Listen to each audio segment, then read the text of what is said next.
Dave, really excited to have you here.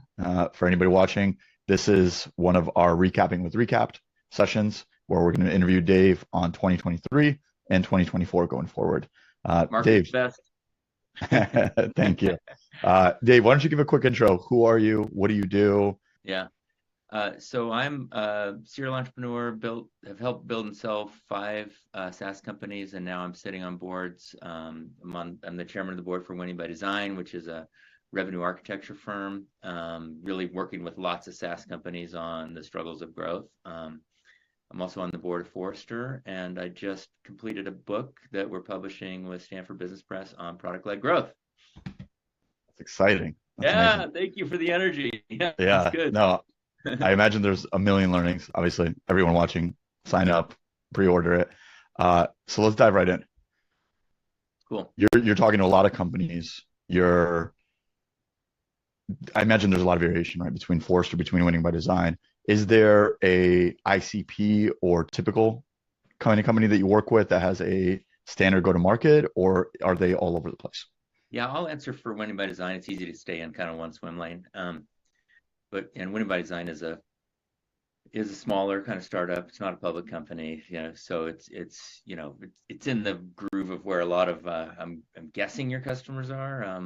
But our ICP is 20 to 200 million in revenue, and historically it's been hyper growth companies. Calendly, Asana, Sneak, GitLab, these are all like customers of Winning by Design. But hypergrowth is not something that we experienced in 2023 and starting in 2022. Yeah. So we're actually doing, we're resetting our expectations and our, ability to add value to these companies as they're resetting their expectations as well. Yeah, I imagine there were a lot of painful lessons. I guess Yeah. maybe diving in, what did you see working in 2023 for these clients and these customers? So it's a big false positive out there. It's happened to us at Winning by Design, and it's happened to pretty much every SaaS company that I've talked to, which is the pipelines haven't really gotten smaller. Hmm. Like, marketing teams are scrappy. It's gotten more competitive for Google AdWords, and there's some stuff that's kind of messed us up to get kind of stuff into the pipeline, but we can go for content marketing, we can go for LinkedIn, we can get our cost per lead, down, and we can still get stuff into the top of the funnel. And then if we just look at kind of raw volume in the funnel, we feel like, hey, it's not as bad as, everyone's saying.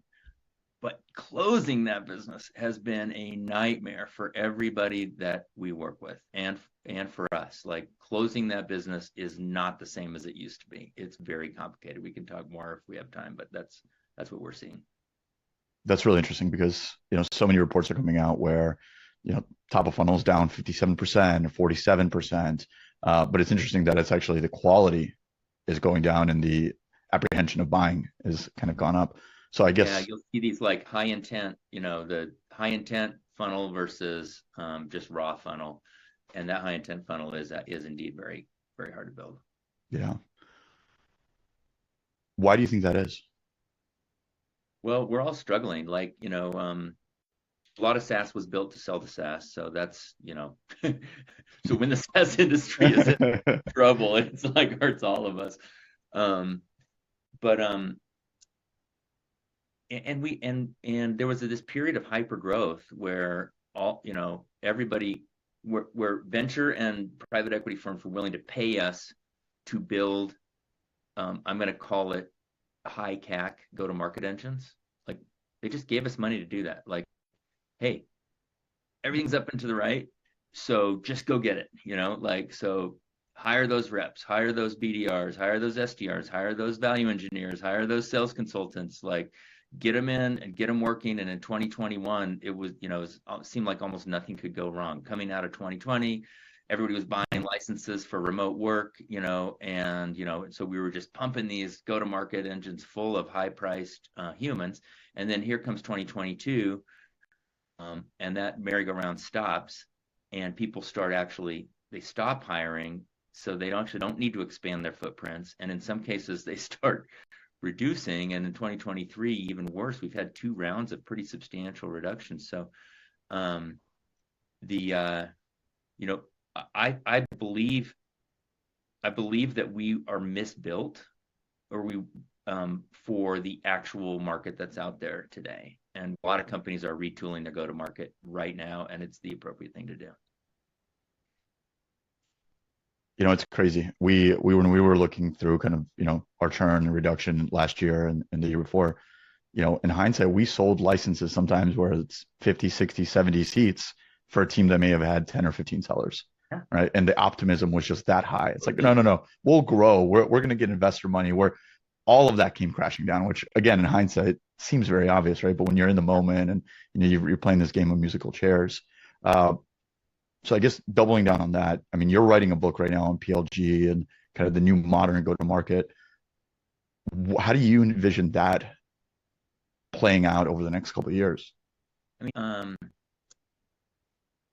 mean, the theory of SaaS is buy what you need when you need it, use it when you need it, expand when you need expansion. It's sort of like, use as you go. That's the theory of SaaS. Early days of SaaS didn't look like that because it still wasn't easy enough to use. Yeah.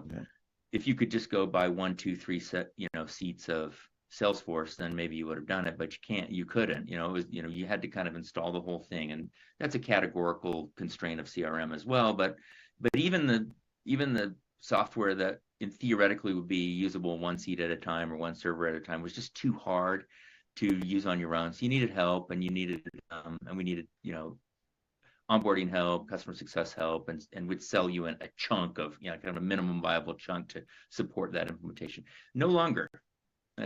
Starting in, in 06 with Atlassian, 07 with, and beyond with companies like Basecamp and Zendesk and Dropbox and DocuSign, and then, the next wave, Calendly and Figma and Canva, and you actually can buy what you need when you need it.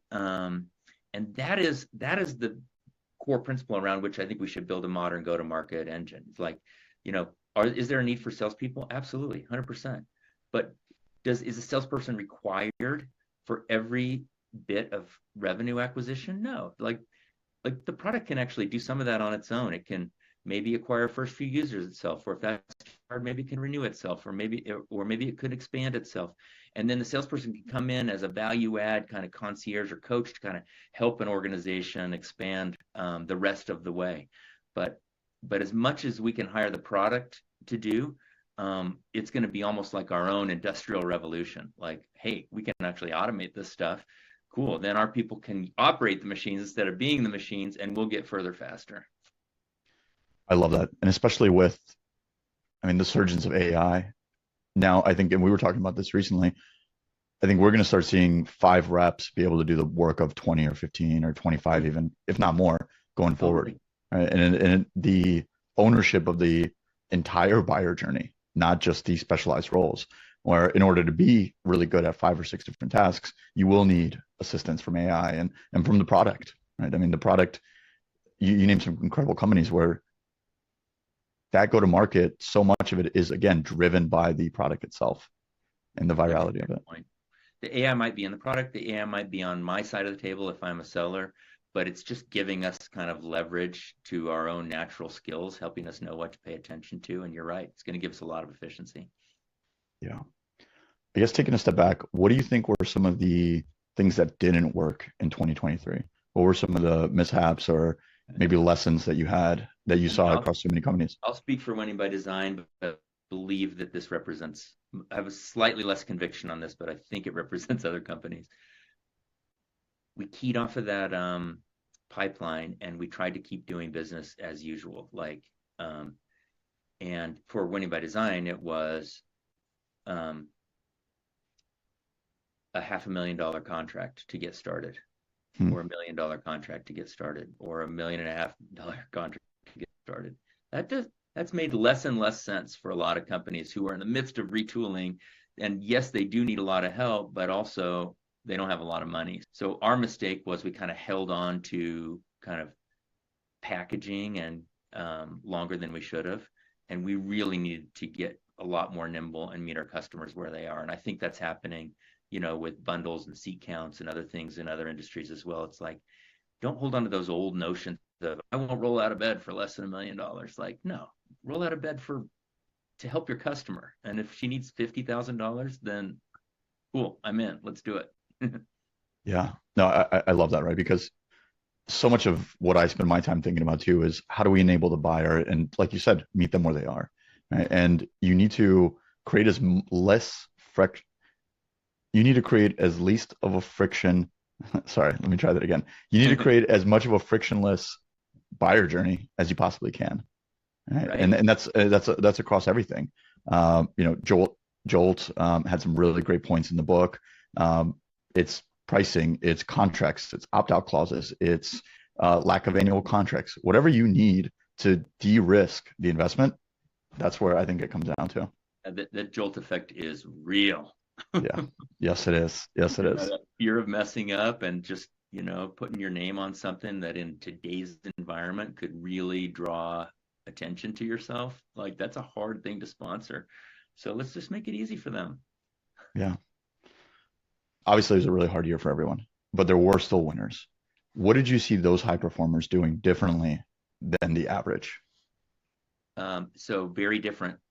Like, the characteristics of high performance in 2023 were very different than 2021, and 2022 was a little bit of a transition year. But in 2021, the highest performers were selling massive deals. Like the people who were doubling their quota were, they were doing that with 2, 3, 4 massive deals, and they almost weren't paying attention to the long tail. I mean, and that's bad. We know that's bad practice, but it just happened to be possible in 2021.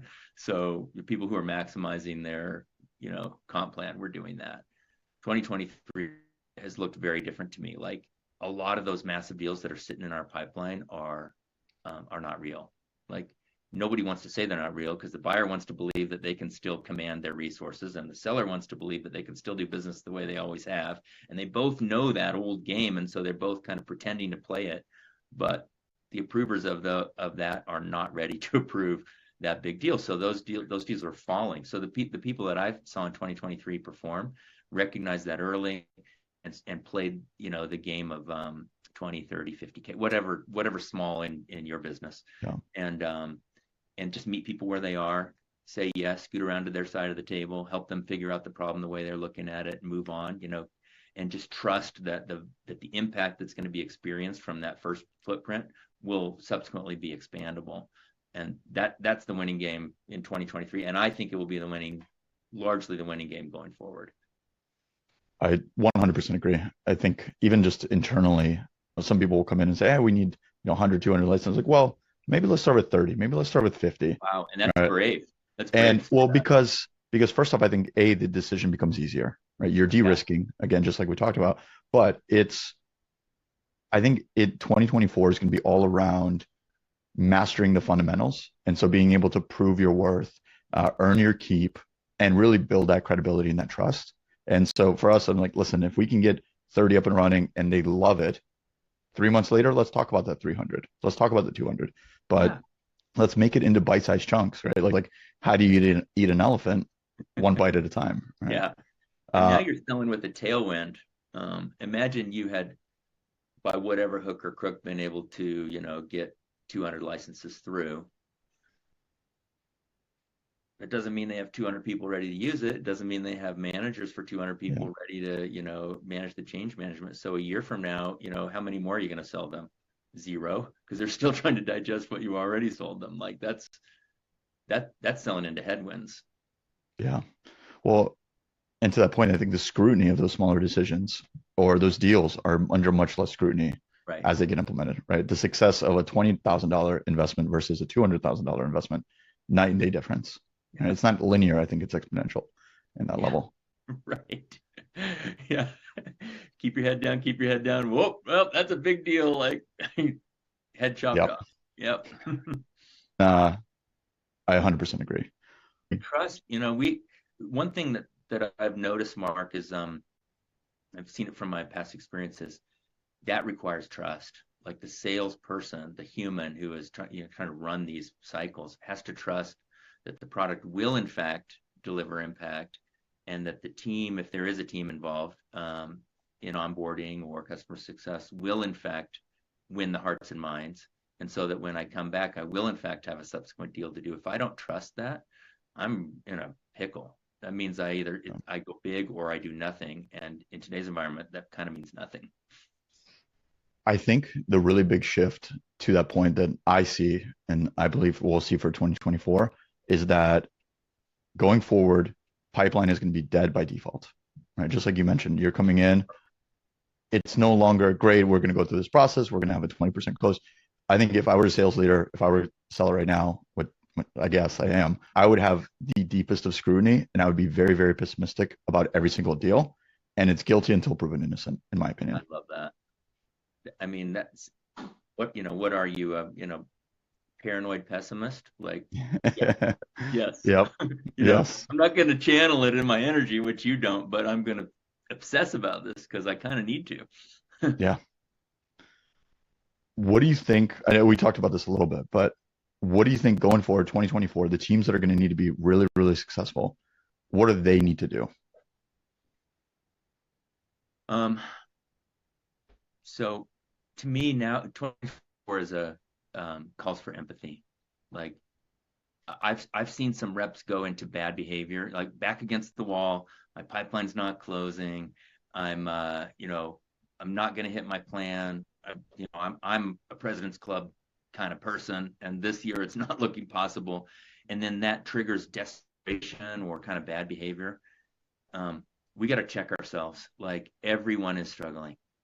Everyone is struggling. So if you can go into the same mindset with like, hey, President Club is off the table, hitting my quota is off the table. Right now, what I need to do is help my customers. Like I'm going to play a long game. It doesn't have to be a super long game. It can be a 2023 plus 2024 game. And I'm going to help my customers. So they're struggling. I'm struggling. Rather than focusing on my struggles, let's help you with your struggles. Let's help you get your problem solved, help you accomplish your job to be done. And if I can just trust a little bit that the universe will repay me for that, I believe that's going to pay dividends. And it's not going to take forever. It's going to take, we're going to come out of this. And our customers are going to remember who their friends were versus who the bullies were when the chips were down. I couldn't agree more. I think we talked about this recently, but something that I have to remind myself of because it's also hard, right? It's you have these expectations. Everyone thinks that they have this incredible product that should just be flying off the shelves, but for a lot of us, that's not the case. And actually, on my whiteboard, I wrote out, "This is the second act." Right, and so in the movie, we had our first act. Things were great. 80s music. Everyone was flying by. Now all of a sudden, something happens. There's a wrench in the plan. We have to get through it, but we will. Right. One thing that my co-founder has said so well is he's like, this should be liberating because now the expectations are so low that you don't have to worry about this. And so if you can channel, like you said, trust in the process and this kind of abundance mindset, yes, where you're like, look, I'm struggling, but I know that if I do my best every single day, things will work out in the end. And my results are not a reflection of my self-worth, ultimately. Yeah. And you'll show up with a smile like you've got right now. I guarantee that not every one of your calls today is going to be beautiful, and that. But you're bringing energy to it every day, and you can only do that if you get into this abundance. That's a great term. Love that. Yeah. So let's talk about you a little bit.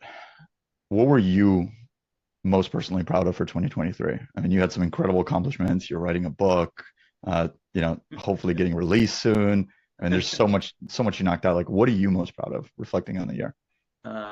So for my personal accomplishments, definitely the book and getting a publishing deal that I'm proud of, the partner that I'm proud of, Stanford University Press. Like they turned me down twice when I applied to go to their school. So this is payback. Yeah. But no, I mean, I think some of these principles deserve kind of legit attention from the actual business world, not just a small circle of kind of product geeks, in Silicon Valley thinking about how to build free trials and self-service. No, this is a bigger thing that it deserves attention. I'm really, really glad that Stanford is paying attention. I've been putting my heart and soul into it, and I think it's going to be exciting. By the way, congratulations. I don't want to interrupt you, but yeah.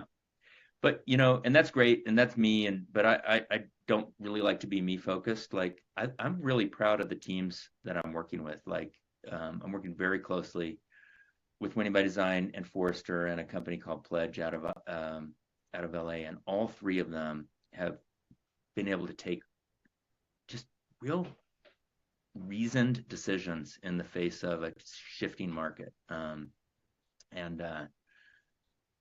sometimes that means parting ways with people, which I hate. I'm not proud of that. But when I look at the income statement, I'm like, wow, like we were out in front of it. Like we didn't sacrifice on a metric like revenue per employee or revenue per salesperson. We actually managed our way, successfully, into a really tough year, and we're going to come out of a tough year with per employee or per salespeople metrics that are going to work. Like, good job, like amazing. And if all That's teams could awesome. say that, I think we're going to be in a great spot for 2024. Doesn't mean it doesn't hurt. It does. It just means we're going to build from a solid base. Yeah. I mean, going back to your earlier point, we're all struggling, right? This Yeah. is, this is the collective consciousness. It's not just any sub vertical or any one specific company. Like this is felt all around literally the entire globe. Yeah. I'm so confused by the consumer metrics, like it's not what I'm experiencing in the B2B. Like we're raising interest rates so we can keep people from spending so much because they're so optimistic. Like, really? Like, I don't see that in my B2B world. Um, like let's get those interest rates back down and maybe loosen some stuff up. But I Yeah. Well, guess I guess they're two economies that are on a slightly different cycle. yeah. And maybe the B2B one is 6 to 12 months ahead. Yeah. And B2C will catch up and consumer will catch up. Um, Congrats. I mean, seriously, it sounds like an amazing year. What what are your biggest goals and resolutions for 2024? I I can't do this alone, but with people like you, I think we can. I believe that SaaS um, got overheated. Like, I mean, I think SaaS in 2021 was kind of like That's crazy. financial markets in 2008. It's like we got high on our own supply. We started reading all our own press clippings, and we just kind of fed the machine, to try to, keep, basically growth at all costs. So in 2024, can we just take a breath and build from fundamentals and just, build real companies with, real unit economics that actually work, that when you stack them up, it actually gets better, not worse. Um, I think we can. I hate that we needed 2022 and 2023 to come to that realization, but if you ask what are some goals in 2024, I mean, my little contribution will be, product led, go to market from this book, but I think it fits right into this. Winning by Design will, build from first principles, kind of fundamentally. Revenue architecture is like a thing at Winning by Design, and it's the way we think. And then all of us who are leading companies, we can support this notion that, hey, we're building solid businesses on core principles, and um, I think 2024 can be a pretty good year. I would feel good if we came out of 2024 into 2025 feeling like we had a solid foundation under us. Couldn't agree more. I think we've kind of understood that this is the new normal. I think Right. we've had a chance to take a breath. Every leader I'm talking to right now is really, really excited, and it seems pretty optimistic for 2024, given that we've kind of had this reset, whether we want it or not, and be able to really dive into it. I mean, I love what you said about, the world has changed. I mean, I say this literally on every single call. It's, we've gone from this craziness of growth at all costs to smart, efficient execution. Yeah. And you can't just continue pumping money into the top of the funnel, hoping that everything will work out, right? Yeah. Again, if everything is dead by default, you have to maximize every shot on goal. You have to make sure that the execution is there. You have to make sure that you have visibility into that execution. And you need to be able to really, I guess, enable ultimately, right? You need to enable your team. You need to enable your buyers. You need to uh, enable the ecosystem, I think. Yep.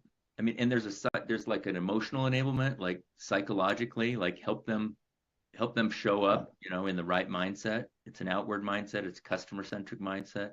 And then there's like an actual enablement, like the processes, like, you would never put a rookie onto a football field without giving them a playbook and letting them know kind of like what their role is, like, because it's not going to be exactly the same as the last company. So we actually need to establish that. We need to, provide plays, provide tools, provide like actual kind of process enablement as well. And if I've then got a player who's, who's right in her head and in her heart, and also has the tools and processes, and we've architected it in a way that really can win, not in a way that is holding on to old notions of old markets that are now in the rearview mirror. We can do that. We can do that. We can do that. We're smart. It's funny. I had a really great chat. Brady from Gap Selling was on one of our webinars recently, and she had this great quote that I absolutely loved, where she mentioned that sales is really the biggest sink or swim industry, right? And she compared it to athletes, where they have training every single morning. They're doing drills. They're working on those fundamentals every single day. Right? LeBron isn't coming in and saying, "No, I'm so good, I don't need to go and train." He's training with everybody else. And whereas for sales, we're like, great, here's training the first month. You've got a ramp. Now we're going to throw you into this ocean, and good luck. Right? And it's hard. And so giving those playbooks, that visibility, that collaboration, I think it's more key in 2024 than ever before. Mm-hmm. And if we're the right size and the right process, kind of deliberate process, the good news is that training actually pays off pretty quick. And the playbook, here it's to playbooks, that can get installed fairly quickly in a human-led system. And if we've got the right humans running the right plays, we're going to see results in weeks and months. It doesn't have to be years and years. Yeah, this has been fantastic. I know that this was supposed to run 3-4 minutes, where I think you're 20 minutes later. I guess. Yeah, no, this is too good. Whatever we need to do, but I'm so happy that you see the world in a similar way. It's like, and that there are good humans out there doing the stuff that you're doing. I mean, you're helping sales teams all around the globe with with tools and process, and probably with courage, given what I know about your spirit and energy. Like we can all use it. I appreciate trying to make a small little dent. I guess last question for you. We spend so much of today just talking about helping each other and being there, and the support and enablement. Anybody watching, how can they help you? Is there anything you need help with? And how can you help others? Speaking of generosity, thank you. Yeah. So I'm kind of on a pre-book promotional tour. It's mostly virtual. I have a Substack, productledgtm.com, and I'm releasing a lot of these concepts on a weekly basis. So I'd love to see you on Substack. Love to see you on LinkedIn. That's a little more free for all, but LinkedIn's a good place to stay connected. And so that would help me. Just want to build the community. I want feedback. If you see something that doesn't make sense, or you have an example or case study that you think I should be paying attention to, amazing. And then if I can help, I mean, my DMs are open. I love the courageous entrepreneurial spirit. I think it's what drives our whole economy, and it's what keeps food on the table and provides the lives that we enjoy. And so if you're out there fighting the good fight, and there's anything I can do for you, just ask. It's amazing. Go buy the book, sign up on the Substack, follow Dave if you're not already. I imagine almost everyone watching it already is. Dave, this has been amazing. Thank you so much. If there's anything I can do to help, please let me know. I know that's true about you, brother. Yeah, appreciate it, man. Appreciate it. Cool. And cut.